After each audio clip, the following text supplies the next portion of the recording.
Bonsoir à tous. Dans l'actualité, ce soir sur Canal 3 Bénin, la sortie du ministre Orunla au sujet de l'affaire Rekia Madougou. Eh bien, vous aurez un bout de l'appréciation du porte-parole du gouvernement de Talon dans ce journal. Ce sera au tout début. Et puis, du soutien et de l'admiration pour Patrice Talon à Djougou, le collectif des chefs quartier-village de la commune, a célébré l'homme des multiples réalisations en 5 années seulement de gouvernance. Ils ont promis dans une déclaration dimanche lui rester fidèle et l'ont exhorté à maintenir le cap. Vous suivrez un bout de cette déclaration dans un instant. Des réalisations en 5 ans, il y en a eu aussi et surtout dans le monde de l'enseignement secondaire, de la formation technique et professionnelle. C'est ce que le ministre en charge de ce portefeuille est allé apprendre aux enseignants du département du Mono. Le PAG en marche, nous dira Geoffroy Messin dans son compte rendu. Nous finirons cette session de l'information par une note de sport. Vous ne la connaissez peut-être pas ou pas du tout alors. La boxe arabe est la passion de Pauline Sounouvou, portrait d'une athlète atypique dans une discipline tout aussi singulière dans ce rendez-vous de l'information.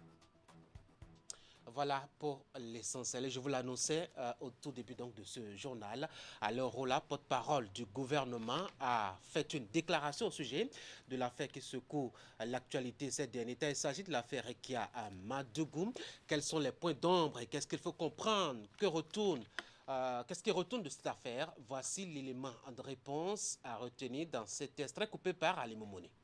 Il se trouve que certains acteurs politiques, dont Dame Rekia Madougou, non seulement ont manifestement et publiquement menacé le processus électoral, mais appelé à attenter à la vie des Béninois pour assouvir leur désir d'être dans la compétition, alors que la Sénat s'est déjà prononcée, la Cour constitutionnelle s'est également prononcée, et il est acquis et acté que ces acteurs politiques n'étaient plus dans la cause. Donc, les propos menaçants qui étaient tenus, les appels à l'insurrection, la témérité avec laquelle ces acteurs disent que ce processus électoral ne se déroulera pas sans eux, ajoutés aux aveux de certains compatriotes qui s'apprêtaient à commettre des crimes contre les Béninois et qui ont désigné Mme Rekia Madougou comme leur commanditaire, a amené le procureur spécial à se saisir de ce dossier puisqu'il s'agit de dossiers relatifs à des actes de terrorisme, à des actes attentatoires à la vie des Béninois, puisqu'on a planifié des exécutions en série. Voilà ce qui justifie l'interpellation, puis la mise sous mandat de dépôt de Mme Rekia Madougou, qui n'est pas dans la procédure pénale perçue comme un opposant, ce n'est pas le lieu d'exhiber sa qualité de mouvancier ou d'opposant, mais de mise en cause dans une infraction très grave de terrorisme, prévue et punie par les lois de la République. Si le président candidat Patrice Talon devait redouter quelqu'un aujourd'hui, il y a 2 duos qui sont encore en course, en lice. C'est ces 2 duos qui constituent la préoccupation, pas ceux qui ont échoué, pas ceux qui se sont montrés totalement incapables d'apporter un projet de société, d'apporter un projet alternatif, d'apporter des éléments susceptibles de combattre le bilan que nous avons en 5 ans. Donc, cessons de conjecturer, de spéculer et analysons les faits. Les faits, moi, je les analyse pour apprécier la responsabilité du gouvernement. Est-ce que nous devrions laisser faire avant de déplorer ce qu'on appelle médecin après la mort, ou nous devrions être plutôt encouragés de prendre toutes les dispositions afin qu'aucune vie béninoise ne soit arrachée? C'est ça la responsabilité. Lorsque mon collègue a été témoin par inadvertance de ces messages qui lui ont été adressés tout aussi par inadvertance, l'on n'avait pas jugé utile d'amplifier ces messages qui, en ce moment, paraissaient ordinaires. Ce n'est qu'à la lumière de ce qui se passe aujourd'hui, où nous avons l'implication de Mme Madougou dans un complot ourdi contre notre pays, que mon collègue a estimé de son devoir de ne plus se taire sur ces faits, ces messages qui ont été interceptés et qu'il fallait révéler. Le collègue ne le fait pas pour alourdir un dossier, mais tout simplement pour apporter sa contribution, son témoignage, pour éclairer ce qui se trame contre notre pays depuis fort longtemps. Et si vous voulez rapprocher cette sortie de la sortie préventive de Mme Rekia Madougou, qui avait accusé de ce qu'on aurait pris le contrôle de son appareil, vous ne voyez pas qu'il y a une étrange coïncidence? De la même manière, lorsque Mme Madougou allègue qu'elle sait ce qui se trame contre elle et qu'on veut l'impliquer dans une affaire de terrorisme, à moins qu'elle ait de grandes oreilles, moi je pense que c'est probablement parce qu'on sait que des actes ont été posés et on commence à crier au loup avant que le loup n'entre dans la bergerie, entre guillemets. Ne voyons pas la politique partout. Voyons plutôt le souci d'un gouvernement de préserver la tranquillité, de préserver la vie de chaque Béninois, parce que chaque vie compte. Et c'est à cela que je voudrais inviter ceux qui parlent trop vite, on nous excuse, de faire notre travail et de chercher à protéger les Béninois. À Djougou, Patrice Talon a du soutien et du vrai. Le collectif des chefs quartiers et villages de la commune ont donné leur parole publiquement. Ils ont été décidés par, ont-ils justifié, les nombreuses réalisations de la rupture en matière de développement dans la commune, et ceci seulement en 5 ans. Un gros pari tenu qu'ils ont salué dans une déclaration rendue publique. Voici un bout de leur engagement dans cet extrait présenté par Mohamedou Hamza. Il est le porte-parole du collectif et il est au micro d'Abdou Sahabi Idrissou. Ce jour est en effet un grand jour pour nous, les délégués et chefs quartiers de la commune de Djougou, car cette fois-ci, c'est tous les délégués et chefs quartiers des 122 quartiers et villages de Djougou qui parlent d'une seule et même voix. Population de Djougou. Depuis 2016, notre pays a connu à sa tête un homme de vision soucieux du développement de sa nation. Grâce aux stratégies mises en place à travers du programme d'action du gouvernement PAG, notre pays s'est révélé aux yeux du monde entier à travers plusieurs réformes et plusieurs réalisations tant économiques, sociales que culturelles. Sous le leadership éclairé du président de la République, son Excellence, M. Patrice Talon. Notre pays a enfin retrouvé le chemin du développement, a pas su et structuré le chemin, se raccourcit de plus en plus, laissant apparaître les lueurs du développement tant espérées, mais restait jusqu'à un passé récent, ni plus ni moins un rêve. Qui l'aurait cru? Seulement 5 ans. Et la transformation structurelle de notre pays est engagée et se concrétise déjà. Notre commune n'est pas laissée en marge de cette belle dynamique qui s'est davantage enracinée et accélérée avec l'avènement de l'actuel conseil communal sous le leadership du monsieur le docteur Maliki Gomnia. De l'élection de Djougou en chef-lieu de département à la construction du CITAB de Dewa, du marché municipal de Djougou, de la reprise de la route d'Assa-Savalou-Djougou et très bientôt de la route cotonnière Djougou, Péanco, Kérou, Banikwala. Aujourd'hui, les sourds ont entendu, les aveugles ont vu, et même les plus incrédules commencent à croire. Une telle dynamique ne saurait être arrêtée en si bon chemin. C'est pourquoi nous, les délégués de la commune de Djougou, acteurs locaux de premier rang, nous sommes réunis en un seul homme pour exiger que la dynamique soit maintenue à travers notre soutien indéfectible au duo Talon-Talata.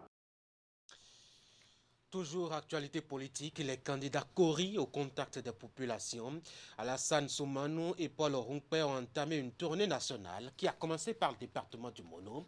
Ils sont allés présenter les actes et recommandations du dernier congrès qui les a investis candidats du parti Foskori pour un Bénin émergent pour la présidentielle prochaine au Bénin. Voici le compte rendu de Geoffroy Messin et de Florent Dou.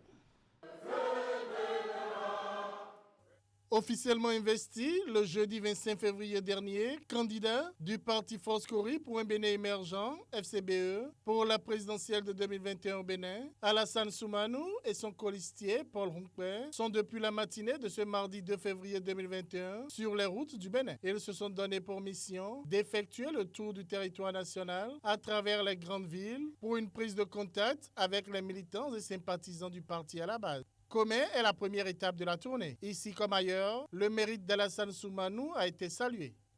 Vous avez travaillé avec beaucoup de régimes au point où vous n'êtes plus un novice ni un apprenant. Bref, vous n'avez pas besoin d'un stage présidentiel avant de commencer le travail. Vous êtes aguerri, prêt pour le job et immédiatement opérationnel. Pour le compte de cette première journée, le département du Mono a été à l'honneur. Et ceci par le biais des villes de Comé, Grand Popo, Atiémé et Lokossa. Les raisons qui motivent la présence du parti FCBE dans les starting blocks de cette présidentielle ont été rappelées à chaque étape. Aussi voudrais-je remercier tous les militants du nord au sud, de l'est à l'ouest, pour leur détermination en vue de porter haut le flambeau du parti FCB sur l'échiquier politique national et international. Mesdames et messieurs, nous sommes à une porte de non-retour. Nous devons continuer à étonner les dirigeants actuels de ce régime, car qu'ils vous souviennent de cette grande surprise que la FCB a fait lors des élections communales passées. Nous devons nous resserrer les rangs et nous remobiliser comme un seul homme. Cette tournée a permis aux leaders du parti de présenter à leur hôte les actes et recommandations du Conseil national du 25 février dernier, le duo candidat au nom du parti, puis appelé au resserrement des rangs. Ça fait 5 ans que le président Talon nous a arraché le pouvoir par les urnes. Ça, c'est le match aller, ça. Le match retour, c'est le 11 avril 2021. Le pouvoir qui nous a arrachés par les urnes, par la grâce de Dieu, nous allons récupérer notre pouvoir le 11 avril au plus tard. Alassane Soumanou a un projet de société dénommé Consensus. Lui et son colistier, Paul Rumpé, poursuivent leur périple le mercredi 3 février 2021 avec les communes de Bopa et de Khoyogbe pour boucler la boucle du département du Mono avant de se lancer vers les autres villes du Bénin.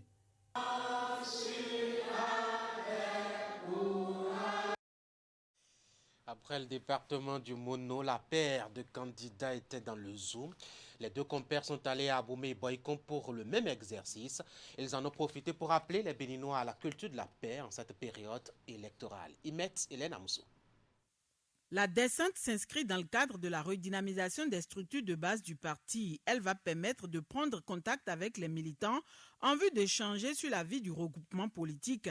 Dans la ville historique d'Abomey, les responsables du bureau exécutif du parti des Foskori pour un Bénin émergent FCBE, conduite par les camarades Alassane Soumanou Djemba et Paul Rumpé, sont allés présenter les résolutions issues du dernier conseil national du parti.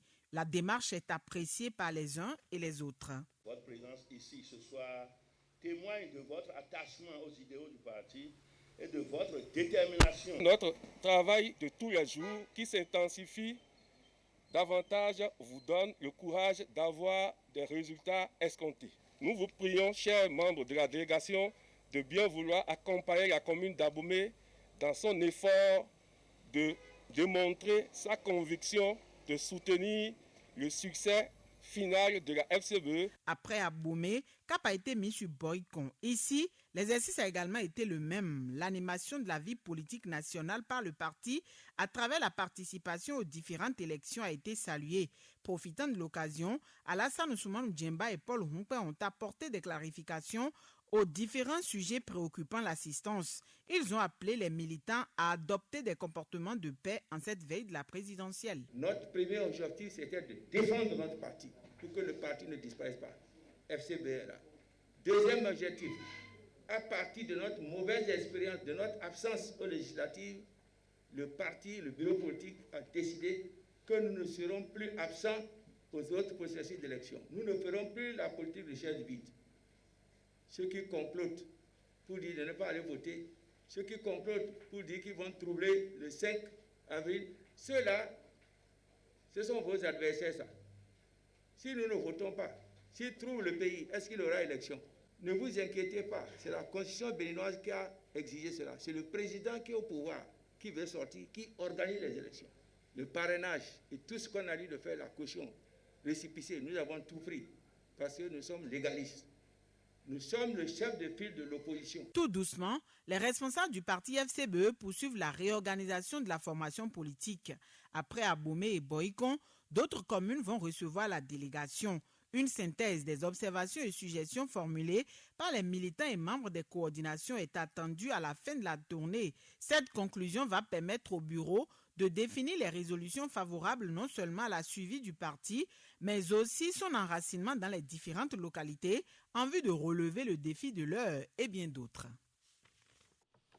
Dimanche, c'est toujours politique, un dimanche de réédition de compte à Bopa avec le ministre Maounyo Kakpo. Face aux enseignants, celui qui est chargé de l'enseignement secondaire et de la formation technique et professionnelle dans le gouvernement de Patrice Talon actuellement a présenté les grandes réalisations du programme d'action du gouvernement dans son domaine. Voici ce qu'on peut en retenir dans ce reportage compte rendu de Geoffroy Mensah et de Florent Dou.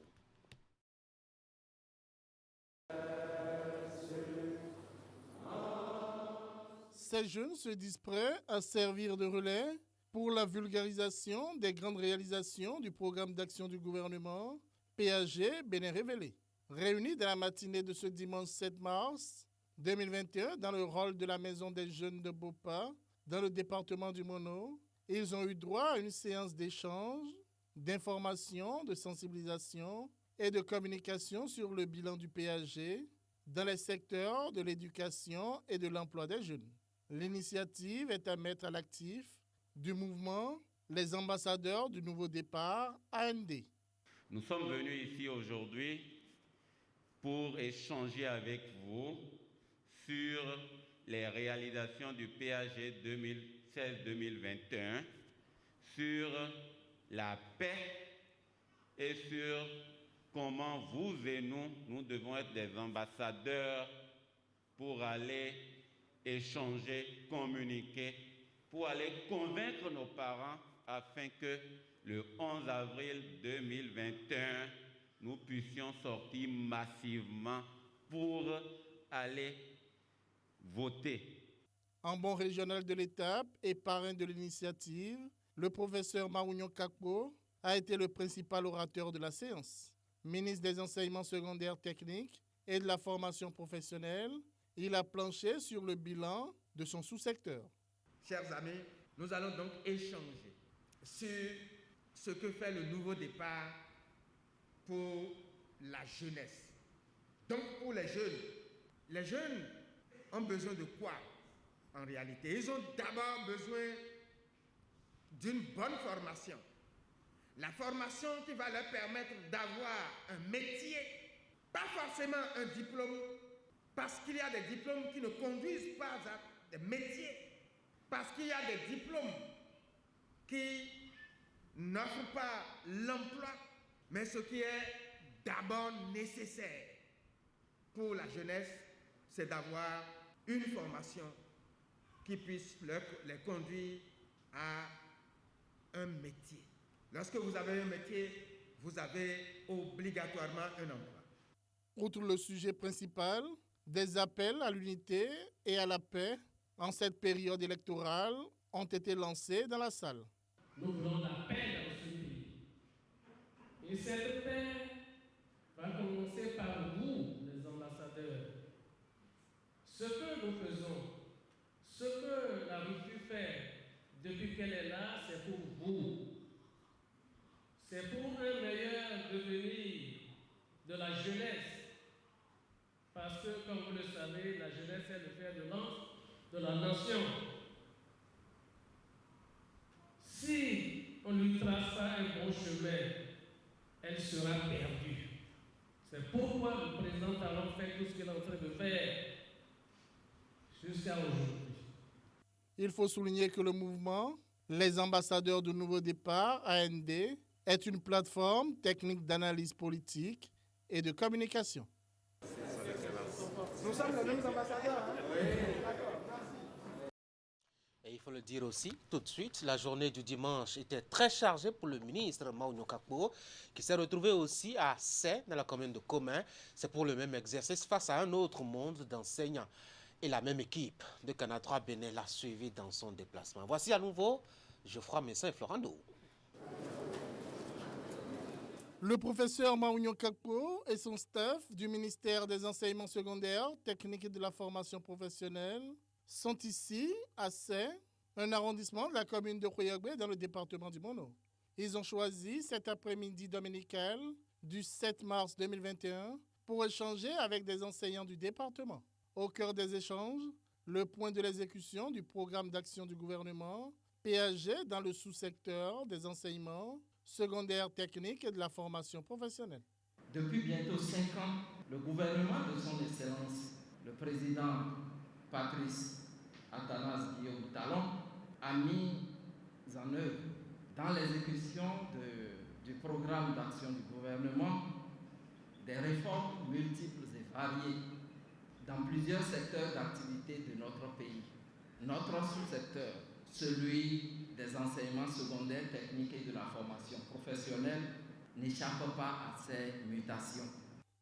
Cette étape de Sé fait partie d'une tournée nationale qu'effectue le ministre Maounio Kakpo. L'objectif est de faire la lumière sur les réformes engagées et les réalisations opérées dans le sous-secteur. Le ministre veut ainsi mettre chaque acteur du système éducatif au même niveau d'information par rapport au bien fondé des dites réformes. Les réformes qui ont été réalisées, nous avons d'abord la mise en place du nouveau Conseil national de l'éducation, le CNE. Nous avons la mise en place d'un système d'information pour la gestion de l'éducation. C'est le SIGE. La troisième réforme concerne bien entendu la réforme de l'approche de construction des infrastructures du système éducatif. Une autre réforme concerne l'amélioration du dispositif de gestion des vacataires. L'autre réforme concerne la direction de l'inspection pédagogique, de l'innovation et de la qualité, afin que nous puissions avoir un nouveau modèle ou une politique de gestion des manuels scolaires. Et puis, nous avons l'adaptation des besoins du pays à notre système. Autrement dit, le système de l'enseignement et de la formation technique et professionnelle doit être adapté aux réels besoins de notre pays, de même qu'aux besoins des entreprises qui existent dans le pays. Et la dernière réforme concerne la promotion de l'alphabétisation et de l'éducation des adultes. La réforme qui est en cours et qui n'est pas encore achevée concerne l'adoption d'une nouvelle politique de la carte scolaire. Cette séance a été une occasion pour les hôtes du ministre de soulever leurs préoccupations et autres doléances spécifiques. Les réformes sont positives dans ce sous-secteur, mais il reste que le gouvernement soit ouvert à des réagissements nécessaires. Le même exercice sera fait dans les prochains jours dans d'autres départements. Le ministre a salué la mobilisation des enseignants du département. Audience au cabinet du ministre en charge des Affaires étrangères. Le représentant spécial du secrétaire général de l'Organisation des Nations Unies pour l'Afrique et l'Afrique de l'Ouest, et le Sahel est allé discuter hier des questions de paix et de sécurité pendant cette période électorale au Bénin, mais aussi de la pandémie du coronavirus. À la fin, Mohamed Ibn Chambas et Aurélie Agbenonchi se sont confiés à la presse, à qui ils ont par ailleurs appris la fin de mission du visiteur. Suivons ici ensemble leurs propos. Nous apprécions beaucoup la manière donc et soutien le système des Nations Unies ici au Bénin. Nous avons également eu l'opportunité de faire un tour d'horizon de la situation dans la sous-région, situation sécuritaire, bien sûr les menaces de pandémie, Corona, 19 et aussi les préparatifs pour les élections ici au Bénin. Et les Nations Unies encouragent toujours les pays à bien préparer le déroulement du processus pour assurer des élections apaisées et crédibles. Et aussi les défis de la pauvreté, les défis de développement, les défis, n'est-ce pas, pour créer des emplois pour des jeunes. Je suis venu aussi dire au revoir à mon frère, comme je suis au terme de mon mandat en tant que représentant spécial du secrétaire général pour l'Afrique de l'Ouest et le Sahel. Mais juste de souligner que les Nations Unies restent à côté du gouvernement du peuple béninois et avec notre coordinateur résident, avec le système, l'équipe pays, le Bénin peut continuer de compter sur les Nations Unies. Le représentant spécial, Ibn Chambas, a marqué de manière fortement positive l'ensemble des pays de notre sous-région durant son mandat. Vous savez qu'avant de prendre cette responsabilité au niveau des Nations Unies, il a dirigé aussi la CEDEAO. On oublie cela souvent. Et cela lui a donné une capacité de connaître de l'intérieur les problèmes de sa sous-région, puisqu'il est de notre sous-région, il est du Ghana, vous le savez bien. Et cette aptitude lui a permis d'être un interlocuteur écouté et respecté dans tous les pays de notre sous-région. Je voudrais saluer son leadership, je voulais saluer le dévouement dont il a fait preuve durant cette mission et la manière dont il a travaillé avec notre pays. Il a su maintenir cette distance qu'il faut entre des partis dans le pays qui souvent ont des divergences, la majorité de l'opposition. Il a toujours rencontré tous les leaders des deux côtés et aidé à frayer un chemin qui, dans l'esprit des Nations Unies, sera préserver la paix et la sécurité, car c'est de cela qu'il s'agit. Pour d'autres enjeux, comme la COVID-19, il vous en a parlé, nous avons eu des échanges sur ce plan et je dois dire que là aussi, ces conseils avisés ont toujours été d'une grande utilité. La page de la Journée internationale de la femme à présent, c'était hier qu'elle a été célébrée. L'entreprise NJ Energy Access Bénin, spécialisée dans la conception et la commercialisation des kits scolaires pour l'éclairage, en a profité pour faire don de livres au centre Claire Amitié de Kokokodjim. C'est pour aider à la constitution de la bibliothèque du centre. Narcisse Alossé et Elvis Tonouka. À parade des grands jours ici pour le personnel féminin du groupe NJ Energy Access Bénin. Autour d'un gâteau confectionné pour la circonstance, elles ont enfilé les couleurs indiquées par leur structure pour le rituel de cette célébration de la Journée internationale des droits de la femme. Derrière chaque homme important, il y a toujours une dame qui se cache derrière. La femme est définitivement l'avenir de l'homme, dit-on. Vous êtes des mères, vous êtes des caissières, vous êtes des comptables, vous êtes des directrices de vente, vous êtes des directrices financières, vous êtes conseillers clients, vous êtes des cuisinières, vous êtes beaucoup de choses dans cette boîte. Une boîte qu'elles font fonctionner à merveille, a souligné le directeur des ressources humaines. Seulement, les statistiques placent les femmes au bas de l'échelle en termes de représentativité au sein de l'entreprise. À ENGIE Energy Access, il nous faut davantage de postes salariés féminins. Il nous faut davantage de femmes conseillers confort solaire. On est bien en dessous des 30%. Très en dessous des 30%. Il nous faut davantage de femmes en management. Il me semble qu'on est à peu près 5 sur environ 40 dans le cercle, dans les managers de proximité. 5 femmes sur 40. En somme, les candidatures féminines restent moins nombreuses que celles des hommes. Et pour réfléchir sur la question, une table ronde a été organisée en marge de cette célébration ici, autour du thème « Équilibre vie professionnelle-vie personnelle ». Peut-on concilier carrière professionnelle et obligations personnelles ? C'est un sujet qui est très important aujourd'hui et les femmes qui demain aspirent à être leaders se posent forcément cette question-là de est-ce qu'on peut avoir les deux ? Je pense qu'on peut le faire, ça demande beaucoup d'organisation, certes, et d'aménagement, mais je pense qu'on peut le faire, oui. Particularité des manifestations ici, un regard affectueux du groupe ENGIE Energy Access Bénin au centre Claire Amitié Cococodi qui forme des jeunes filles au métier de restauration, pâtisserie et hôtellerie.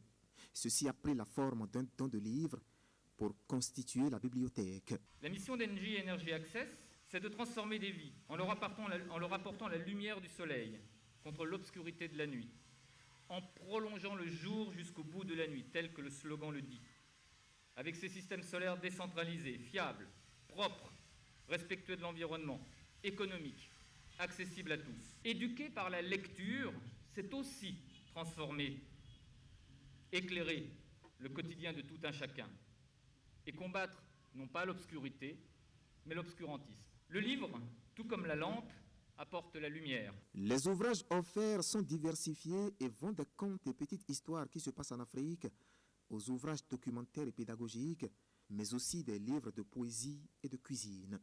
C'est grâce à vous et à votre équipe que nous aurons désormais un plus au cours de notre formation à Claire Amitié et nous vous promettons de prendre grand soin des livres et d'en faire bon usage pour que les promotions à venir puissent en profiter. Ici, nous essayons de relever toutes ces jeunes qui n'ont pu continuer la formation à l'école. Ces jeunes qui pensaient que tout était perdu pour elles. Claire Amitié leur ouvre la porte pour dire il est encore possible de se reconstruire. Il est encore possible de reprendre des forces pour pouvoir se faire une place dans la société. Ce geste entre dans le volet aide à l'enfance de la politique responsabilité sociétale des entreprises de ENGIE Energy Access Bénin, un groupe spécialisé dans la conception et la commercialisation des kits solaires pour l'éclairage. Il est présent dans 9 pays africains dont le Bénin, où ses agences sont dans tous les 12 départements. Toujours pour cette journée des droits de la femme, MTN Bénin a, pour sa part, organisé un talk show avec les étudiants, notamment les femmes inscrites dans les filières d'informatique et de technologie. Les échanges se sont axés sur le leadership féminin et les prestations d'opérateurs GSM. À Limoumouni, Rachid Soubero. La directrice générale de MTN Bénin a bâton rompu avec les étudiants des filières d'informatique et de technologie. Dans ce lot majoritairement constitué de femmes, ces étudiants sont venus de l'EPAC, de l'IFRI, d'Epitech, de Pigier et de l'ENEAM. La rencontre est un panel de discussion pour échanger sur le leadership féminin à l'occasion de la Journée internationale des droits de la femme. I really believe that everyone can be a leader, but it starts with being bold, right? And knowing that, and being willing to take on the responsibility of leading others. It doesn't mean you have to be the best or you have to be perfect, but you have to have a desire to serve other people. Leaders are they're servants. They're not, leading is not about being a big person. It's about serving, bringing other people with you to a specific goal. That means everyone can do that, but you have to be willing to put yourself out there and to be courageous and act without fear, and that's what many of the young people are doing today. So. Si la nouvelle directrice est à sa première participation, c'est le 3e numéro du talk show qu'organise MTN Bénin. Au cours de la discussion, elle a prodigué des conseils à ses jeunes étudiants en se basant sur sa propre expérience. is really to reach out to young people, to talk to them, to encourage them, to mentor them, to give them advice, to let them hear from us about what our work is like, and they can understand that. But my goal also is to ensure that we're seeing more women come into the field. We think this is extremely important. Ça m'a beaucoup plu et sincèrement ça m'a inspiré de devenir une femme comme ça bientôt parce que j'ai déjà mes projets, j'ai déjà certaines choses que j'aimerais pouvoir faire et aujourd'hui je ne devais pas venir mais finalement je suis venue et vraiment je ne regrette pas parce que c'est une personne vraiment merveilleuse. Elle nous a vraiment montré l'exemple qu'aujourd'hui, on est en 2021, aujourd'hui les femmes doivent vraiment prendre le pouvoir d'une façon que je veux dire ce qu'elles montrent, ce qu'elles valent réellement. Aujourd'hui j'ai appris que la femme pouvait aller loin. Parce que, surtout en Afrique, c'est souvent les hommes, c'est toujours les hommes qui sont à la tête de toutes les entreprises qui gèrent en fait. Mais Madame Mouché nous a montré que la femme peut avancer, elle peut être directrice générale d'une quelconque société. Au cours du panel de discussion, les participants se sont également prononcés sur les prestations du réseau de téléphonie mobile. L'opportunité leur est aussi offerte pour faire part de leur challenge si elles avaient l'occasion de résoudre une problématique liée aux violences basées sur le genre. Faut-il le préciser, grâce à sa fondation, MTN Bénin accompagne des jeunes filles dans leur cursus. Puisque nous parlons de la journée internationale de la femme, place à une femme exceptionnelle dans un domaine tout aussi singulier. Voici dans ce 19h30 le portrait de Pauline Sounouvou. Vous ne la connaissez peut-être pas ou pas très bien. Elle fait dans la boxe et pas simplement de la boxe arabe, s'il vous plaît. Elle y est depuis 6 ans maintenant avec un palmarès qui vous tient en respect. 9 victoires pour 10 combats livrés. Mais dans le fond, c'est quoi la boxe arabe et quelle différence avec le noble art tel qu'on le connaît? À quoi ressemble la Pauline Sounouvou en question et quel est son quotidien? Ali Moumouni nous dresse ici son portrait sur des images d'Henri Ganti.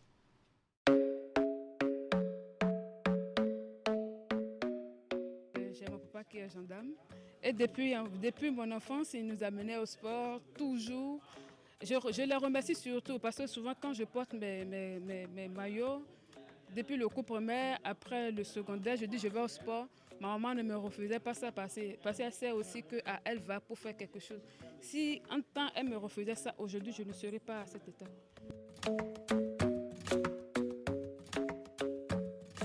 Elle doit sa passion pour le sport à ses parents. Du roller sport au kickboxing en passant par le judo, Pauline Sounouvou pratique aujourd'hui la boxe arabe, une discipline qu'elle a découverte il y a environ 6 ans. C'est d'abord pas la boxe, le kickboxing même, en 2013, sur le campus. J'étais avec 2 de mes collègues quand on a quitté le roller sport au stade de l'Amitié, arrivé sur le campus. Bon, on s'est dit, qu'est-ce qui se passe? Il y avait aussi beaucoup de disciplines, mais on s'est intéressé au kickboxing. On s'est dit, mais le mieux, c'est qu'on aille se renseigner sur ça. Alors, on est parti dans la salle où on a vu le coach. Il nous a expliqué que c'était le kickboxing et comment ça se faisait. Donc, c'est inscrite ce jour-là. Mais 2 ans après, elles ont démissionné parce que c'était un peu dur pour elles, bon, quelque chose comme ça. Mais moi, j'ai persisté parce que j'aimais un peu le physique, j'aime le sport. Alors, après ça, en 2015, du kickboxing, on est arrivé à la boxe arabe. Bon, c'est de là, on est jusqu'à ce niveau-là. Je suis seule, je m'entraîne avec le coach. Actuellement, elle est la seule femme pratiquante de la boxe arabe au Bénin. Mais cette réalité ne mousse en rien l'envie et la détermination de la jeune athlète. Pour ses entraînements, elle doit travailler avec les hommes pour garder son niveau. Une femme qui pratique les arts martiaux, je pense, c'est vrai que c'est un peu bizarre, mais de mon côté, je pense que ce n'est pas du tout bizarre. Puisque entre l'homme et la femme, je pense qu'il n'y a pas assez de différence. Ce que l'homme peut faire, la femme peut aussi le faire. Et chez moi, on m'encourage sur tout. Quand tu as l'engouement et que les autres n'en ont pas, c'est que tu sors toujours gagnant. Donc c'est l'engouement qu'elle a depuis l'entame de cette discipline avec moi qu'elle a gardé jusqu'à ce jour. Du haut de ses 1,63 m, Pauline Sounouvou est née des parents portonoviens. Elle est technicienne agronome et travaille en plein temps dans une ferme à Agbanizou. Comme la plupart des athlètes béninois de sport individuel, La jeune femme est obligée de concilier vie professionnelle et carrière sportive. Tout juste après le terrain, je quitte là-bas, je prends taxi pour Cotonou. Tous les vendredis soirs et dimanche soir, je suis encore en route pour là-bas. C'est vraiment compliqué, surtout pendant cette période très sensible de Covid-19. Elle a une détermination vraiment farouche. Et puis elle a quitté Boycon. Elle était venue ce matin à 4 heures. Donc elle a vraiment la volonté. Donc par moment, moi-même, je me déplace là-bas pour l'entraîner. Puis elle travaille là-bas. Donc c'est un peu ça. Elle a la volonté.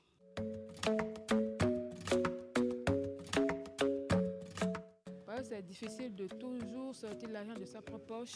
Il faut travailler là-bas, venir dépenser ici. Sérieusement, c'est compliqué. Depuis ses débuts, elle a participé à plusieurs championnats à l'étranger. Elle a également livré une dizaine de combats avec à la clé 9 victoires et une seule défaite. C'est d'ailleurs sa plus grande mésaventure. Mais j'ai eu un problème au Nigeria, parce que c'était le même jour qu'on a fait le combat. Donc il y a la fatigue qui a joué sur moi. Malgré les difficultés, la jeune athlète essaie de tracer son chemin dans les arts martiaux. Elle a entamé depuis quelques semaines la préparation pour le Grand Prix de la Russie de la boxe arabe, prévu pour avril 2021.